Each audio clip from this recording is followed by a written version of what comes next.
ഇന്ന് രാത്രിയിൽ നമ്മൾ തുറന്ന ദൈവവചന കേൾവിക്കായിട്ട് ഒരുങ്ങുമ്പോൾ പ്രതീക്ഷയോടെ എക്സ്പെക്ടേഷനോടെ ഒരുമിച്ച് ദൈവത്തിലായിരിക്കാം. ഈ ആഴ്ചത്തെ മെസ്സേജിന്റെ ടൈറ്റിൽ ഇതാണ്: Your words are not from you, but you are from the word. നിങ്ങളുടെ വചനത്തിൽ നിന്നാണ് നിങ്ങൾ ഉണ്ടായത്, നിങ്ങളിൽ നിന്നുണ്ടായതല്ല നിങ്ങളുടെ വചനം. അതാണ് ഈ ആഴ്ചത്തെ മെസ്സേജിന്റെ ടൈറ്റിൽ.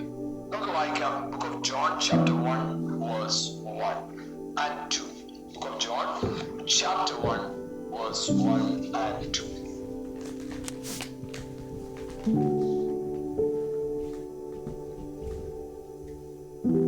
ആദിയിൽ വചനമുണ്ടായിരുന്നു, വചനം ദൈവത്തോടു കൂടിയായിരുന്നു, വചനം ദൈവമായിരുന്നു. അവൻ ആദിയിൽ ദൈവത്തോടു കൂടെ ആയിരുന്നു. ஆதியிலே வார்த்தை இருந்தது, அந்த வார்த்தை தேவனிடத்தில் இருந்தது, அந்த வார்த்தை தேவனாய் இருந்தது. அவர் ஆதியிலே தேவனோடு இருந்தார். ഇവിടെ വചനം വ്യക്തമായി പറയുന്നു, ആദിയിൽ വചനം ഉണ്ടായിരുന്നു, വചനം ദൈവത്തോടു കൂടിയായിരുന്നു, വചനം ദൈവമായിരുന്നു. ആദിയിൽ അവൻ ദൈവത്തോടു കൂടെയാണ്. അവൻ അപ്പൊ അതുവരെ വചനം എന്ന് പറഞ്ഞിട്ട് അടുത്ത വാക്യത്തിൽ പറഞ്ഞു അവൻ. അപ്പൊ വചനത്തെ എന്തിനോടാണ് ഉപമിക്കുന്നത്? ഒരു വസ്തുവിനോടല്ല, വചനത്തെ വ്യക്തിയായിട്ടാണ് പറയുന്നത്. നമുക്ക് ഈ യോഹന്നാന്റെ സുവിശേഷത്തില് 1-ാമത്തെ അധ്യായത്തിൽ നമ്മൾ വായിച്ചുകൊണ്ട് തന്നെ വെളിപ്പാട് പുസ്തകം 19-ാം അധ്യായം 13-ാം വാക്യം വായിക്കാം. വെളിപ്പാട് പുസ്തകം 19-ന്റെ 13. Revelation 19:13.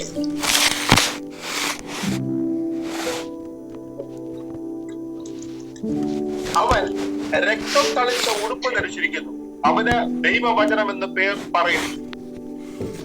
ரத்தத்தில் துவைக்கப்பட்ட வஸ்திரத்தை தரித்திருந்தார். அவருடைய நாமம் தேவனுடைய வார்த்தை என்பதே. അവന്റെ നാമം, അവന്റെ നാമം, ആരുടെ നാമം? അവന്റെ, ആരുടെ? രക്തം തളിക്കപ്പെട്ടവന്റെ നാമം ദൈവവചനം എന്ന പേര്. അപ്പൊ നമ്മൾ ആ വചനത്തിലേക്ക് വരിക. വചനം, വേർഡ്. ഇപ്പൊ വചനത്തിന്റെ ഒരു എക്സ്പ്ലനേഷൻ ടൈറ്റിൽ പറയുന്നത് അവൻ എന്നാണ്. വചനം എന്ന് പറയുമ്പോൾ നമ്മള് ശബ്ദമായിട്ടല്ല കാണേണ്ടത്, വ്യക്തിയായിട്ടാണ് മനസ്സിലാക്കേണ്ടത്. അവൻ അവൻ അവൻ അവൻ എന്ന് മനസ്സിലാക്കണം. അവൻ. അപ്പൊ അവനെ കുറിച്ച് മനസ്സിലാക്കുമ്പോൾ നമുക്ക് വീണ്ടും നമുക്ക് ആ യോഹന്നാന്റെ സുവിശേഷം 1-ാം അധ്യായത്തിലേക്ക് തന്നെയാണ് നമ്മൾ പോകുന്നത്. വചനം വചനം വചനം.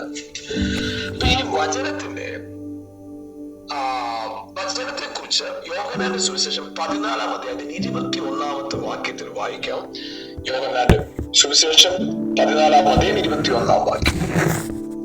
എന്റെ കൽപ്പനകൾ ലഭിച്ചു പ്രമാണിക്കുന്നവൻ എന്നെ സ്നേഹിക്കുന്നവനാകുന്നു. എന്നെ സ്നേഹിക്കുന്നവനെ എന്റെ പിതാവ് സ്നേഹിക്കുന്നു, ഞാനും അവനെ സ്നേഹിച്ചു, അവൻ എന്നെ തന്നെ വെളിപ്പെടുത്തും. என் கற்பனைகளை பெற்றுக்கொண்டு அவைகளை கைக்கொள்கிறவன் எவனும் என்னிடத்தில் அன்பா இருக்கிறான், என்னிடத்தில் அன்பா இருக்கிறவன் என் பிதாவுக்கு அன்பாய் இருப்பான், நானும் அவனில் அன்பாய் இருந்து அவனுக்கு என்னை வெளிப்படுத்துவேன் என்றார். ഇവിടെ പറയുന്നൊരു കാര്യം, എന്റെ കൽപ്പനകൾ ലഭിച്ച് അതിനെ പ്രമാണിക്കുന്നവൻ. അവിടെ അവരെ കുറിച്ച് പറയുന്നൊരു കാര്യമാണ്, അവനെ ഞാൻ സ്നേഹിച്ച് നിന്റെ നാമത്തെ അവന് എന്നെ തന്നെ വെളിപ്പെടുത്തും. അവന് എന്നെ തന്നെ വെളിപ്പെടുത്തും. അപ്പൊ അവിടെ പറയുന്നൊരു കാര്യം, ഞാന് എന്നെ തന്നെ വെളിപ്പെടുത്തും. ആർക്കാന്നറിയാമോ? എന്റെ കൽപ്പനകൾ ലഭിച്ച് അതിനെ പ്രമാണിക്കുന്നവൻ. എന്റെ കൽപ്പനകൾ ലഭിച്ച് അതിനെ പ്രമാണിക്കുന്നവൻ. വായിക്കാം 17-ാം അധ്യായം 14-ാം വാക്യം. 17-ാം അധ്യായം 14-ാം വാക്യം. Chapter 17 verse 14. ഞാൻ അവർക്ക് നിന്റെ വചനം കൊടുത്തിരിക്കുന്നു, ഞാൻ ലൗകികനല്ലാത്തതുപോലെ അവരും ലൗകികന്മാരല്ലാകൊണ്ടും ലോകം അവരെ പകച്ചു. நான் உம்முடைய வார்த்தையை அவர்களுக்கு கொடுத்தேன், நான் உலகத்தால் அல்லாதது போல அவர்களும் உலகத்தார் அல்ல, ஆதலால் உலகம் அவர்களை பகைத்தது. അപ്പൊ അവിടെ വചനം പറഞ്ഞത്, ഞാൻ അവർക്ക് എന്റെ വചനം കൊടുത്തു. എന്റെ വചനം, നിന്റെ വചനം, നീ എനിക്ക് തന്ന വചനം. നമുക്ക് ഈ വചനത്തിൽ നിന്ന് മനസ്സിലാക്കാൻ കഴിയുന്ന ഒരു കാര്യം, നമുക്ക് യേശുക്രിസ്തു തന്ന ഏറ്റവും വലിയ ഗിഫ്റ്റ് ആണ് ഹിസ് വേർഡ്സ്, അവന്റെ വചനം. അവന്റെ വചനം. അപ്പൊ വചനത്തെ നമ്മുടെ ജീവിതത്തോട് എത്രത്തോളം ചേർത്ത് നിർത്തുന്നു, അത്രത്തോളം വചനം നമ്മളോട് ചേർന്ന് നിൽക്കും. വചനത്തെ കുറിച്ച് നമ്മൾ വായിക്കുമ്പോൾ വചനത്തെ കുറിച്ച് ഇവിടെ പറയുന്നത്, എന്റെ കൽപ്പനകൾ ലഭിച്ച്, എന്റെ കൽപ്പനകൾ ലഭിച്ച്. ഞാൻ ഇന്നലെ പറഞ്ഞ മെസ്സേജ് ആണ്, പക്ഷെ അത് എക്സ്പ്ലെയിൻ ചെയ്ത് നമ്മൾ അവിടെ മീറ്റിംഗിൽ പറഞ്ഞു വേഗം എന്ന് പറഞ്ഞു പോയതാ.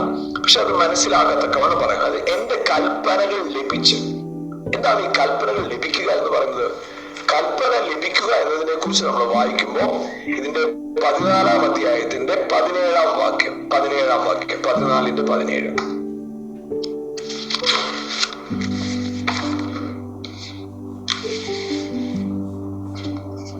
ലോകം അവനെ കാണുകയോ അറിയുകയോ ചെയ്യുകയാൽ അതിന് അവനെ ലഭിപ്പാൻ കഴിയുകയില്ല. നിങ്ങളോ അവൻ നിങ്ങളുടെ കൂടെ വസിക്കുകയും നിങ്ങളിൽ ഇരിക്കുകയും ചെയ്യുന്നത് കൊണ്ടും അവനെ അറിയുന്നു. உலகம் அந்த சத்திய ஆவியானவரை காணாமலும் அறியாமலும் இருக்கிறபடியால் அவரை பெற்றுக்கொள்ள மாட்டாது. அவர் உங்களுடனே வாசம் பண்ணி உங்களுக்குள்ளே இருப்பதால் நீங்கள் அவரை அறிவீர்கள். ഇവിടെ പറയുന്നത്, അവന് ലോകത്തിന് അവനെ ലഭിക്കത്തില്ല.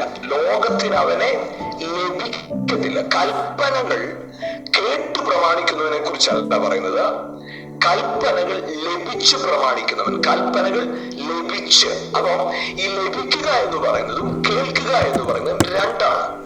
അതുകൊണ്ടാണ് ഈ 14-ാം അധ്യായത്തിൽ 17-ാം വാക്യത്തിൽ ലോകം അവനെ കാണുകയോ അറിയുകയോ ചെയ്യാൻ അതിന് അവനെ ലഭിപ്പാൻ കഴിയത്തില്ല, അവനെ ലഭിക്കത്തില്ല. അപ്പോ ലഭിക്കുന്നത്, കൽപ്പനകൾ ലഭിക്കുന്നത് ആർക്കാണെന്നറിയാമോ? ആത്മാവിനെ അറിയുന്നവർക്ക്. ആത്മാവ് അവരകത്ത് വസിക്കുന്നവനെയാണ് കൽപ്പനകൾ ലഭിച്ചവൻ എന്ന് പറയുന്നത്. കൽപ്പനകൾ കേട്ടവരാണ് പഴയ നിയമത്തിലുള്ളവർ. നിങ്ങളും ഞാനും കൽപ്പനകൾ ലഭിച്ചവരാണ്. എന്താണ് കൽപ്പന കേട്ടവർക്കും ലഭിച്ചവർക്കുമുള്ള വ്യത്യാസം? കൽപ്പനകൾ കേട്ടവർക്കും ലഭിച്ചവർക്കുമുള്ള വ്യത്യാസം, അതായത് ഞാന് ഒരു സ്ഥലത്തു നിന്ന് മറ്റൊരു സ്ഥലത്തേക്ക് നടന്നു പോകുമ്പോൾ അത് നടക്കുക എന്ന് ശരീരത്തിന് എനിക്ക് കഴിവ് തന്നിട്ടുണ്ട്, ബലം തന്നിട്ടുണ്ട്. ഞാൻ നടന്ന് വഴി പറഞ്ഞു തന്നു, ഇവിടെ വരെ എത്തുക എന്ന് പറഞ്ഞു. ഞാൻ അവിടെ വരെ എത്തുന്നു, വഴി പറഞ്ഞു തന്നു, ഞാൻ എത്തുന്നു. എന്നാൽ അത് കൽപ്പനകൾ, എന്താണ് കൽപ്പന? പഴയ നിയമത്തിലെ കൽപ്പനകൾ കേട്ടവരുടെ കാര്യമാണ്. എന്നാൽ കൽപ്പന ലഭിച്ചവൻ ആരാന്നറിയാമോ? എനിക്ക് ഇന്ന സ്ഥലം വരെ പോകണമായിരുന്നു, പക്ഷെ എന്നെ ഒരു വ്യക്തി വന്ന്, ആ എത്തിക്കേണ്ട വ്യക്തി വന്ന് എന്നെ അദ്ദേഹത്തിന്റെ വണ്ടിയിൽ കയറ്റി ആ പോകേണ്ട സ്ഥലം വരെ എന്നെ കൊണ്ടുപോയി എത്തിക്കുന്ന ആ പരിപാടിയുടെ പേരാണ് കൽപ്പന ലഭിച്ചു എന്ന് പറയുന്നത്.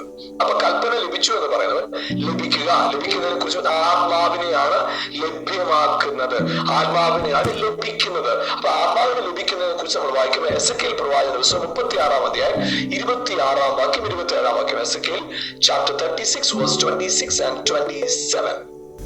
ഞാൻ നിങ്ങൾക്ക് പുതിയൊരു ഹൃദയം തരും, പുതിയൊരു ആത്മാവിനെ ഞാൻ നിങ്ങളുടെ ഉള്ളിലാക്കും. കല്ലായുള്ള ഹൃദയം ഞാൻ നിങ്ങളുടെ ജഡത്തിൽ നിന്ന് നീക്കി മാംസമായുള്ള ഹൃദയം നിങ്ങൾക്ക് തരും. ഞാൻ എന്റെ ആത്മാവിനെ നിങ്ങളുടെ ഉള്ളിലാക്കി നിങ്ങൾ എന്റെ ചട്ടങ്ങളിൽ നടക്കുമാറാക്കും. നിങ്ങൾ എന്റെ വിധികളെ പ്രമാണിച്ചു അനുഷ്ഠിക്കും. உங்களுக்கு நவமான இருதயத்தை கொடுத்து உங்கள் உள்ளத்திலே புதிதான ஆவியை கட்டளையிட்டு கல்லான இருதயத்தை உங்கள் மாம்சத்தை எடுத்து போட்டு சதையான இருதயத்தை உங்களுக்கு கொடுப்பேன். உங்கள் உள்ளத்திலே என் ஆவியை வைத்து உங்களை என் கட்டளைகளில் நடக்கவும் என் நியாயங்களை கைக்கொள்ளவும் அவைகளோடு செய்யவும் பண்ணுவேன். ഇവിടെ പറയുന്നത്, നിങ്ങൾ എന്റെ കൽപ്പനകളെ പ്രമാണിക്കുന്നത് ഞാൻ നിങ്ങൾക്ക് കൽപ്പന തന്നതുകൊണ്ടല്ല. അതായിരുന്നു നിങ്ങളുടെ ഇന്നത്തെ അവസ്ഥ. പക്ഷെ ഇനി മുതൽ അതല്ല. എന്റെ ആത്മാവിനെ നിങ്ങളുടെ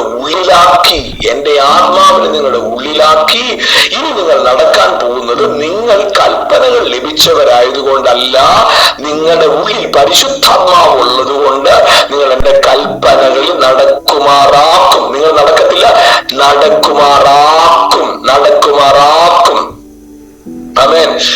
എങ്ങനെയാണ് ആവർത്തന പുസ്തകം 28 പറയുന്നത്? ഈ കൽപ്പനകളൊക്കെയും അനുസരിച്ച് നടന്നാൽ. വായിക്കാം ആവർത്തന പുസ്തകം 28-ാം അധ്യായം അതിന്റെ 1-ാം വാക്യം 2-ാം വാക്യം. ഉപാഗമം Deuteronomy chapter 28 verse 1 and 2. ഇത് ദൈവമായ യഹോവയുടെ വാക്ക് നീ ശ്രദ്ധയോടെ കേട്ട് ഞാൻ നിന്നോട് ആജ്ഞാപിക്കുന്ന അവന്റെ സകല കൽപ്പനകളും പ്രമാണിച്ചു നടന്നാൽ നിന്റെ ദൈവമായ യഹോവ നിന്നെ ഭൂമിയിലുള്ള സർവ്വജാതികൾക്കും മീതെ ഉന്നതമാകും. നിന്റെ ദൈവമായ യഹോവയുടെ വാക്ക് കേട്ടനുസരിച്ചാൽ ഈ അനുഗ്രഹങ്ങളെല്ലാം നിനക്ക് സിദ്ധിക്കും. പട്ടണത്തിൽ നീ അനുഗ്രഹിക്കപ്പെടും. இன்று நான் உனக்கு விதிக்கிற உன் தேவனாகிய கர்த்தருடைய கட்டளைகளின்படியெல்லாம் செய்ய நீ கவனமாய் இருக்கும்படிக்கு அவர் சத்தத்துக்கு உண்மையாய் செவி கொடுப்பாயானால் உன் தேவனாகிய கர்த்தர் பூமியில் உள்ள சகல ஜாதிகளிலும் உன்னை மேன்மையாக வைப்பார். நீ உன் தேவனாகிய கர்த்தரின் சத்தத்துக்கு செவி கொடுக்கும் போது இப்பொழுது சொல்லப்படும் ஆசீர்வாதங்கள் எல்லாம் உன்மேல் வந்து உனக்கு பலிக்கும். 13-ാം വാക്യം. ഞാൻ ഇന്ന് നിന്നോട് ആജ്ഞാപിക്കുന്ന നിന്റെ ദൈവമായ യഹോവയുടെ കൽപ്പനകൾ കേട്ട് പ്രമാണിച്ചു നടന്നാൽ യഹോവ നിന്നെ വാലല്ല തലയാർത്തും. നീ ഉയർച്ച തന്നെ പ്രാപിക്കും, താഴ്ച പ്രാപിക്കുകയില്ല. இன்று நான் உனக்கு விதிக்கிற உன் தேவனாகிய கர்த்தரின் கட்டளையை கைக்கொள்ளவும் அவைகளும் நடக்கவும் அவைகளுக்கு செவி கொடுக்கும் வந்தால் கர்த்தர் உன்னை வாளாக்காமல் தலையாக்குவார், நீ கீழாகாமல் மேலாவாய். അപ്പൊ ഇവിടെ പറയുന്നത് എന്താ? പ്രമാണിച്ച് നടക്കണം. ഇതാണ് ആവർത്തന പുസ്തകം 28-1-2-13 പറയുന്നത്. പക്ഷെ എന്നാൽ എഹെസ്കേൽ പ്രവാചന പുസ്തകം 36-ാം അധ്യായത്തിന് 26-27 പറയുകയാണ്, എന്റെ ആത്മാവിനെ നിങ്ങളുടെ ഉള്ളിലാക്കി എന്റെ കൽപ്പനകളിൽ നടക്കുമാറാക്കും. ഇതുവരെ നിങ്ങൾ നടക്കണം, പക്ഷെ ഇനി അങ്ങനെയല്ല, ആത്മാവ് നിങ്ങളെ നടത്തും. അപ്പൊ അതാണ് അവൻ യോഹന്നാന്റെ സുവിശേഷം അതിന്റെ 16-ാം അധ്യായം അതിന് 14-ാം അധ്യായം 21-ാം വാക്യത്തിൽ പറഞ്ഞ എന്റെ കൽപ്പനകൾ ലഭിച്ച് പ്രമാണിക്കുന്നവൻ, കേട്ടു പ്രമാണിക്കുന്നവൻ, അത് കേൾക്കാനേ പറ്റൂ, അവന് പ്രമാണിക്കാൻ പറ്റുമോ വലിയ ബുദ്ധിമുട്ടാണ്. പക്ഷെ ലഭിച്ചവന് പ്രമാണിക്കാം. കാരണം എന്താണെന്നറിയോ? അവൻ ലഭിച്ചത് എഴുത്തല്ല, അവൻ ലഭിച്ചത് ആത്മാവാണ്. അവൻ ലഭിച്ചത് കൽപ്പനയല്ല, ആത്മാവാണ്. ആത്മാവിന്റെ പ്രത്യേകത വായിക്കാം. 1 യോഹന്നാന്റെ ലേഖനം അതിന്റെ 2-ാം അധ്യായം 20-ാം വാക്യം. 1 John chapter 2 verse 20. 1 John chapter 2 verse 20. നിങ്ങളോ പരിശുദ്ധാത്മാവിനാൽ അഭിഷേകം പ്രാപിച്ചു സകലവും അറിയുന്നു. நீங்கள் பரிசுத்தராலே அபிஷேகம் பெற்று சகலத்தையும் அறிந்திருக்கிறீர்கள். 27-ாம் வாക്യം 27. நீங்கள் அவராலே பெற்ற அபிஷேகம் உங்களில் நிலைத்திருக்கிறது, ஒருவரும் உங்களுக்கு போதிக்க வேண்டுவதில்லை. அந்த அபிஷேகம் சகலத்தையும் குறித்து உங்களுக்கு போதிக்கிறது, அது சத்தியமா இருக்கிறது, பொய் அல்ல. அது உங்களுக்கு போதித்தபடியே அவர் நிலைத்திருப்பீர்களாக. അവനാൽ പ്രാപിച്ച അഭിഷേകം നിങ്ങളിൽ വസിക്കുന്നു, ആരും നിങ്ങളെ ഉപദേശിപ്പിക്കാൻ ആവശ്യമില്ല. അവന്റെ അഭിഷേകം തന്നെ നിങ്ങൾക്ക് സകലവും ഉപദേശിച്ചു തരികയാലും അത് പോഷ്കല്ല, സത്യം തന്നെ ആയിരിക്കുകയും അത് നിങ്ങളെ ഉപദേശിച്ചതുപോലെ നിങ്ങൾ അവനിൽ വസിപ്പീൻ. അവൻ അവിടെ പറയുന്ന ഒരു കാര്യം ഇതാണ്, നിങ്ങളെ ആരും ഉപദേശിക്കേണ്ട കാര്യമില്ല. നിങ്ങളുടെ ഉള്ളിലെ പരിശുദ്ധാത്മാവ് ഹല്ലേലൂയ നിങ്ങളെ എന്ത് ചെയ്യും? നിങ്ങളെ അതിൽ നടത്തും. വചനം ഇങ്ങനെ പറഞ്ഞത്, സത്യത്തിന്റെ ആത്മാവ് വരുമ്പോൾ അവൻ നിങ്ങളെ സകല സത്യത്തിലും വഴി നടത്തും. ഹല്ലേലൂയ. സത്യത്തിന്റെ ആത്മാവ് വരുമ്പോ ഹല്ലേലൂയ അതിന്റെ യോഹന്നാന്റെ സുവിശേഷം 16-ാം അധ്യായം 13-ാം വാക്യം. യോഹന്നാൻ 16:13. John 16:13. സത്യത്തിന്റെ ആത്മാവ് വരുമ്പോഴോ അവൻ നിങ്ങളെ സകല സത്യത്തിലും വഴി നടത്തും. അവൻ സ്വയമായി സംസാരിക്കാതെ താൻ കേൾക്കുന്നത് സംസാരിക്കുകയും വരുവാനോ നിങ്ങൾക്ക് അറിയിച്ചു തരികയും ചെയ്യും. சத்திய ஆவியாகிய அவர் வரும்போது சகல சத்தியத்திற்குள்ளும் உங்களை நடத்துவார். அவர் தம்முடைய சுயமாய் பேசாமல் தாம் கேள்விப்பட்டவைகள் யாவையும் சொல்லி வரப்போகிற காரியங்களை உங்களுக்கு அறிவிப்பார். അപ്പൊ ഇവിടെ ചിന്തിച്ചു നോക്കണം. ഇവിടെ എല്ലാം പറയുന്നത് എന്റെ കൽപ്പനകൾ ലഭിച്ച് അതിനെ പ്രമാണിക്കുന്നവൻ. അപ്പൊ കൽപ്പനകൾ ലഭിക്കുക എന്ന് പറയുന്നതിനെ കുറിച്ച് അടുത്തു പറയുന്ന ഒരു കാര്യം ഇതാണ്, ആത്മാവിനെ ഞാൻ നിങ്ങൾക്ക് തരും, നിങ്ങളെ സകല സത്യത്തിൽ വഴി നടത്തും, നിങ്ങളെ പാപത്തിൽ വീഴിക്കത്തില്ല. യോഹന്നാന്റെ സുവിശേഷം 16:13. എഹെസ്കേൽ പ്രവാചന പുസ്തകം 36-ാം അധ്യായം 26-ാം വാക്യം. യോഹന്നാന്റെ 1-ാമത്തെ ലേഖനം 2-ാം അധ്യായം 20-ാം വാക്യം 27-ാം വാക്യം. ഇവിടെ എല്ലാം കാണുന്നത് നമ്മൾ ആമേൻ സത്യത്തിൽ നടക്കുന്നതല്ല, നമ്മളിൽ വസിക്കുന്ന ആത്മാവ് നമ്മളെ സകല സത്യത്തിലും വഴി നടത്തുന്നതാണ്. അപ്പോ ഇത് നമ്മുടെ നടപ്പല്ല, നമ്മുടെ പ്രാപ്തിയല്ല, നമ്മളെ ഒരുവൻ നടത്തുന്നതാണ്. അതുകൊണ്ട് പ്രിയപ്പെട്ടവരെ, നിങ്ങൾ ഒരിക്കലും വിചാരിക്കരുത് മറ്റുള്ളവരെല്ലാം തെറ്റിപ്പോകാൻ കാരണം അവരുടെ അഹങ്കാരമാണ്, അവരുടെ അനുസരണക്കേടാണ്, അവർ അങ്ങനത്തെവരാണ്, അവരിങ്ങനെയുള്ളവരാണ്, അവർ മനഃപൂർവ്വമാണ്, അവർക്ക് കിട്ടിയാലേ അറിയത്തുള്ളൂ. അല്ല പ്രിയപ്പെട്ടവരെ, കൃപ ഇല്ലായിരുന്നുവെങ്കിൽ നാമും അവരെ പോലെ നശിക്കേണ്ടവരായിരുന്നു. എന്നാൽ നമ്മുടെ മേൽ പകരപ്പെട്ട പരിശുദ്ധാത്മാവ്, അല്ലെങ്കിൽ നമ്മുടെ മേൽ പകരപ്പെട്ട പരിശുദ്ധാത്മാവാണ് നമ്മളെ സകല സത്യത്തിലും വഴി നടത്തുന്നത്. ഇന്ന് രാത്രി ഞാൻ പറയാം, നിങ്ങളുടെ ജീവിതത്തിൽ നിങ്ങൾ ഒരിടത്തും തെറ്റിപ്പോകരുതെന്ന് എന്റെ പരിശുദ്ധാത്മാവിന് താല്പര്യമുണ്ട്, ഹൃദയമുണ്ട്.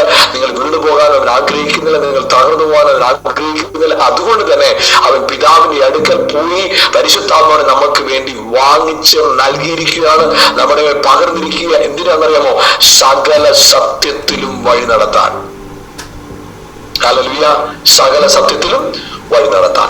ഈ സകല സത്യത്തിലും വഴി നടത്തുന്നു. ഹല്ലേലൂയ. അപ്പോൾ ഈ സകല സത്യത്തിലും വഴി നടത്തുന്നു എന്ന് നമ്മൾ പറയുമ്പോൾ നമുക്ക് ഹല്ലേലൂയ അവൻ ഗലാത്യ ലേഖനത്തിൽ ഒരു വാക്യം ഇങ്ങനെയാണ് എഴുതിയിരിക്കുന്നത്. ഗലാത്യ ലേഖനത്തിൽ നമുക്കൊരു വാക്യം ഇങ്ങനെ വായിക്കാം. അതിൽ പറയുന്ന, ആത്മാവിനെ അനുസരിച്ച് നടക്കുന്നു എങ്കിൽ നിങ്ങൾ ജഡത്തിന്റെ മോഹം നിവർത്തിക്കത്തില്ല, ന്യായപ്രമാണത്തിന് നിങ്ങളുടെ മേൽ അധികാരവുമില്ല. ആമേൻ. ഹല്ലേലൂയ. ആമേൻ. അവിടെ വളരെ വ്യക്തമായിട്ട് പറയുന്നു, നിങ്ങൾ ആത്മാവിനെ അനുസരിച്ച് നടപ്പിൻ. നമുക്ക് വായിക്കാം ഗലാത്യ ലേഖനം 5-ാം അധ്യായം 16-ാം വാക്യം. ഗലാത്യ ലേഖനം 5:16. ആത്മാവിനെ അനുസരിച്ച് നടപ്പീൻ, എന്നാൽ നിങ്ങൾ ജഡത്തിന്റെ മോഹം നിവർത്തിക്കയില്ല എന്ന് ഞാൻ പറയുന്നു. பின்னும் நான் சொல்லுகிறது என்னவென்றால், ஆவிக்கு ஏற்றபடி நடந்து கொள்ளுங்கள், அப்பொழுது மாம்ச இச்சையை நிறைவேற்றாதிருப்பீர்கள். 18-ാം വാക്യം, verse 18. ആത്മാവിനെ അനുസരിച്ച് നടക്കുന്നു എങ്കിൽ നിങ്ങൾ ന്യായപ്രമാണത്തിൽ കീഴിലുള്ളവരല്ല. അപ്പൊ ഇവിടെ പ്ലീസ്, ஆவியம் நடத்தப்படுவீர்கள், ஆனால் நீங்கள் நியாயப்பிரமாணத்துக்கு கீழ்ப்பட்டவர்கள் அல்ல. ഇവിടെ വചനം വളരെ വ്യക്തമായി പറയുന്നു, ആത്മാവിനാൽ നടത്തപ്പെടുമ്പോൾ നിങ്ങൾ ന്യായപ്രമാണത്തിന്റെ കീഴിൽ ഉള്ളവരല്ല. ആത്മാവിനാൽ നടത്തപ്പെടുമ്പോൾ നിങ്ങൾ ആരല്ല? ന്യായപ്രമാണത്തിന് കീഴിൽ ഉള്ളവർ അല്ല. അതെങ്ങനെയാണ്? ആത്മാവിനാൽ നടത്തപ്പെടുമ്പോൾ ന്യായപ്രമാണത്തിന്റെ കീഴിൽ അല്ലാത്തവരാകുന്നത്? ഒന്ന് ചിന്തിച്ചു നോക്കിക്കേ. നമുക്ക് പണ്ട് SSLC എക്സാം എഴുതിയിട്ടുള്ളവർക്കറിയാം, secondary school living certificate exam എഴുതിയിട്ടുള്ളവർക്കറിയാം. അന്ന് 12 പേപ്പർ എഴുതണം അല്ലെ? 6 വിഷയമായിട്ട് 12 പേപ്പർ എഴുതണം. ആ 12 പേപ്പർ എഴുതിയാല് അതിനകത്ത് എല്ലാ വിഷയത്തിനും 10 മാർക്കിൽ കുറയാതെ മാർക്ക് വാങ്ങുകയും മൊത്തത്തിൽ 210 മാർക്ക് മേടിച്ചാൽ എന്ത് ചെയ്യാം? പാസ്സാകാം. പരീക്ഷയ്ക്ക് പാസ്സായ ഒരു വ്യക്തിക്ക്, SSLC പരീക്ഷയ്ക്ക് പാസ്സായ ഒരു വ്യക്തിക്ക് ഇനി പാസ്സാകാനുള്ള നിയമങ്ങൾ ബാധകമാണോ? അല്ല. ഇന്നലെ എനിക്ക് ഡ്രൈവിംഗ് ലൈസൻസ് കിട്ടി, ഇന്നലല്ല മൺഡേ. ലൈസൻസ് കിട്ടിയ സ്ഥിതിക്ക് കിട്ടുവാൻ ഇനി ഇതൊക്കെ ചെയ്യണം എന്ന നിയമങ്ങൾ ബാധകമാണോ? അല്ല. അപ്പൊ എപ്പോഴും വരെ നിയമം ബാധകമുള്ളൂ? കിട്ടുന്നത് വരെ. അപ്പോഴ് ഈ ന്യായപ്രമാണം എന്തിനാണ് നൽകിയെന്നറിയാവോ? ന്യായപ്രമാണം എന്തിനാണ് നൽകിയത് എന്ന് വെച്ചാൽ അവിടെ വചനത്തിൽ എഴുതിയിരിക്കുന്നത് എങ്ങനെയാണ്? നമുക്ക് ഗലാത്യ ലേഖനം 3-ാം അധ്യായം അതിന്റെ 19-ാം വാക്യം, 18-19 വാക്യം. ഗലാത്യ ലേഖനം 3:18-19. അവകാശം ന്യായപ്രമാണത്താലെങ്കിൽ വാഗ്ദത്തത്താൽ അല്ല വരുന്നത്. അബ്രഹാമിനു ദൈവം അതിനെ വാഗ്ദത്തം മൂലം നൽകി. എന്നാൽ ന്യായപ്രമാണം എന്തിന്? വാഗ്ദത്തം ലഭിച്ച സന്തതി വരുവോളും അത് ലംഘനങ്ങൾ നിമിത്തം കൂട്ടിച്ചേർത്തതും ദൂതന്മാർ മുഖാന്തരം മധ്യസ്ഥന്റെ കയ്യിൽ ഏൽപ്പിച്ചതും അത്രേ. அன்றியும் சுதந்திரமானது நியாயப்பிரமாணத்தினாலே உண்டானால் அது வாக்குத்தத்தினாலே உண்டாயிராது. தேவன் அதை ஆபிரகாமுக்கு வாக்குத்தத்தினாலே அருளி செய்தாரே. அப்படியானால் நியாயப்பிரமாணத்தின் நோக்கம் என்ன? வாக்குத்தத்தம் பெற்ற சந்ததி வருமளவும் அது அக்கிரம நிமித்தமாக കൂട്ടപ്പെട്ട് ദേവദൂതരെ കൊണ്ട് മത്തീസിൻ കയ്യിലെ കട്ടളയിടപ്പെട്ടത്. ഇവിടെ പറയുന്നത്, എന്നാൽ ന്യായപ്രമാണം എന്തിന്? വാഗ്ദത്തം ലഭിച്ച സന്തതി വരുവോളം. അപ്പൊ ന്യായപ്രമാണം എവിടെ വരെയുള്ളൂ?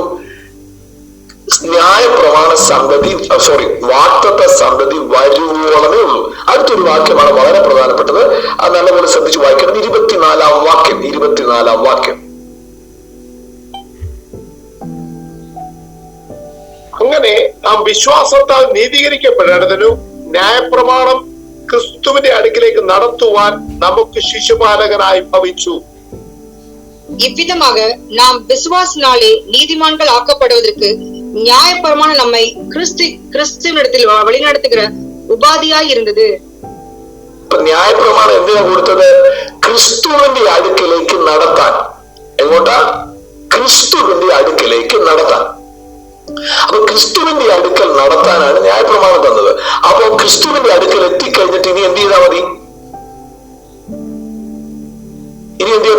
ക്രിസ്തുവിൽ വസിക്കുക. ഒന്ന് ചിന്തിച്ചു നോക്കുകയും, നിങ്ങൾ ഒരു സ്ഥലത്തു നിന്ന് ഒരു സ്ഥലത്തേക്ക് പോകാറുണ്ട്, ബസ്സിൽ കയറുമ്പോ ബസ്സിന്റെ AC കിട്ടു, നല്ല കുഷൻ സീറ്റാണ്, നല്ല സൂപ്പർ സീറ്റാണ്. അവിടെ ഇരുന്നു, അതിന്റെ ഫ്രണ്ടിൽ ചിലപ്പോൾ TV വെച്ചിട്ടുണ്ട്, അവിടെ മൂവിയൊക്കെ പ്ലേ ചെയ്യുന്നുണ്ട്, അവിടെ നല്ല പാട്ടുകളുണ്ട്. ഇതെല്ലാം ഇങ്ങനെ കേട്ട് നിങ്ങൾ പോവാം. നിങ്ങൾ എത്തേണ്ട സ്ഥലത്തെത്തിയിട്ടും ബസ്സിലെ AC-യും സൂക്ഷിച്ച് അവിടുത്തെ പാട്ടും കേട്ട് അതിനകത്ത് തന്നെ ഇരുന്ന നിങ്ങൾ പോയ കാര്യം സാധിക്കുമോ? ഇല്ല. അപ്പൊ ഈ ന്യായപ്രമാണം എന്തിനാ? ക്രിസ്തുവിന്റെ അടുക്കൽ എത്താൻ വേണ്ടി നൽകിയതാണ് ന്യായപ്രമാണം. ക്രിസ്തുവിന്റെ അടുക്കൽ എത്തിയാൽ അവിടെ ഇറങ്ങിക്കോണം. ക്രിസ്തുവിലായവൻ അവിടെ നിന്നു. അപ്പൊ ഞാൻ പറയട്ടെ, ഇനി നിങ്ങളെ നടത്തുന്നത് ആരല്ല? ഇനി നിങ്ങളെ നടത്തുന്നത് ന്യായപ്രമാണമല്ല, നിങ്ങളുടെ അരികിൽ വന്ന ക്രിസ്തു, നമ്മുടെ ഉള്ളിൽ വന്ന ക്രിസ്തുവിനാൽ നടത്തപ്പെടുക, ആത്മാവിൽ നടത്തപ്പെടുക. അതുകൊണ്ടാണ് റോമാലേഖനം 8-ാം അധ്യായം 14-ാം വാക്യം ഇങ്ങനെ എഴുതിയിരിക്കുന്നത്. റോമൻസ് ചാപ്റ്റർ 8:14 ഇങ്ങനെ പറയുന്നു, ദൈവത്തിന്റെ ആത്മാവിൽ നടത്തപ്പെടുന്നവരേവനും ദൈവത്തിന്റെ മക്കളാകുന്നു. ഹല്ലേലൂയ. ദൈവത്തിന്റെ മക്കളാകുന്നു.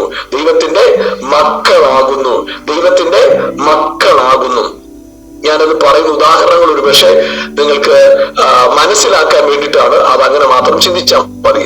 കൊരങ്ങന്റെ കുട്ടി ഒരു മരത്തിൽ നിന്ന് വേറൊരു മരത്തിലേക്ക് ചാടും. അതിന് പരിശീലനത്തിന്റെ ആവശ്യമുണ്ടോ? വേണ്ട, അതിന് ഒരാവശ്യമില്ല. കഴുകന്റെ കുഞ്ഞ് ഉയരത്തിൽ പറക്കും, അതിന് പ്രത്യേക പരിശീലനത്തിന് ആവശ്യമുണ്ടോ? ഇല്ല. പക്ഷെ ഒരു മനുഷ്യൻ ഉയരത്തിൽ പറക്കണമെങ്കിൽ എന്തൊക്കെ എക്യുപ്മെന്റ്സ് വേണം അല്ലേ? മനുഷ്യൻ ഒരു ദൂരത്തുനിന്ന് വേറൊരു ഇതിൽ ചാടണ എത്ര പരിശീലനം കൊടുക്കണം, എന്നാലും അത്രയും ചാടും? എനിക്കറിയില്ല. അത് പരിശീലന നിമിത്തം നിങ്ങൾ ചാടുന്നത് വേറെ. ജന്മന ഒരു കുരങ്ങളിൽ നിന്ന് ജനിച്ച കുരങ്ങന്റെ കുഞ്ഞ് ചാടും. ഒരു പരുന്തിൽ നിന്ന്, കഴുകിൽ നിന്ന് ജനിച്ച കുഞ്ഞ് പറക്കും. നിങ്ങളും ഞാനും ഇന്ന് പാപം ചെയ്യാത്തത് എന്താണെന്നറിയോ? പാപം അറിയാത്ത ക്രിസ്തുവിൽ വീണ്ടും ജനിച്ചത് കൊണ്ട്. ക്രിസ്തുവിൽ വീണ്ടും ജനിച്ച നിങ്ങൾക്ക് പാപം ചെയ്യാൻ കഴിയത്തില്ല. നിങ്ങൾ വീണ്ടും ജനിച്ചവരാ. നിങ്ങൾ മനസ്സിലാക്കണം, നിങ്ങൾ അല്ലെങ്കിൽ ശാപത്തിന് മീതെയാണ്. കാരണം ശാപത്തിന് മേൽ അധികാരമുള്ളവന് നിങ്ങൾ വീണ്ടും ജനിച്ചു.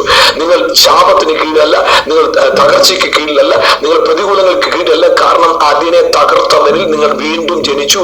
അവരിൽ വീണ്ടും ജനിച്ച ദൈവസഭ, ദൈവമക്കൾ ഒരുമിച്ച് പറയട്ടെ, ഞാൻ ശാപത്തിന് കീഴല്ല, ഞാൻ പ്രതിസന്ധിയുടെ കീഴിലല്ല, ഞാൻ പ്രതികൂലങ്ങളുടെ കീഴിലല്ല. ആമേൻ. ഞാൻ സകലത്തിന് മീതെ കർത്താവിനെ പൊസിഷൻ ചെയ്തിരിക്കുക. ഹല്ലേലൂയ. അതുകൊണ്ട് പ്രിയപ്പെട്ടവരെ, നമ്മൾ ഇന്ന് രാത്രി കൽപ്പനകളെ പ്രമാണിച്ച് നടക്കുന്നവരാ.